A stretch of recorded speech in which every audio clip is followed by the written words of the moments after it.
شهدت مدينة الحسكة بغرب كردستان شمال شرق سوريا ليلة أمس اشتباكات بين قوات النظام السوري وقوات الأسايش التابعة للإدارة الذاتية في غرب كردستان، حيث أفادت المعلومات الواردة من هناك عن تمكن قوات الأسايش من قتل ضابط في المخابرات الجوية السورية.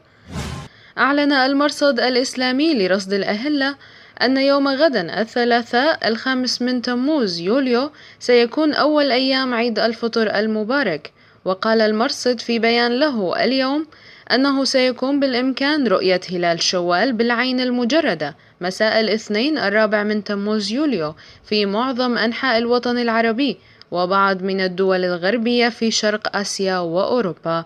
وأضاف: سيكون اليوم الاثنين آخر أيام شهر رمضان الفضيل، وسيكون يوم غد الثلاثاء أول أيام عيد الفطر المبارك. ضمن اتفاقية تطبيع العلاقات بين تركيا وروسيا، أعلنت تركيا اليوم الاثنين 4 تموز يوليو استعدادها لفتح مطار إنجرليك العسكري أمام الطائرات الروسية التي تقاتل في سوريا وسط ترحيب من الكرملين وتخوف لدى المراقبين للشأن السوري من وجود تنازلات كبيرة قدمتها تركيا لروسيا.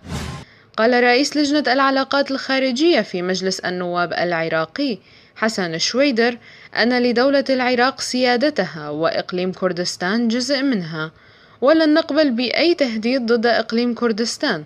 وأوضح شويدر أنه طالب بشكل رسمي من وزارة الخارجية العراقية إصدار توضيح حول تهديدات إيران على إقليم كردستان، مشيرا إلى أن التهديد على إقليم كردستان هو بمثابة التهديد على بغداد والعراق أجمع.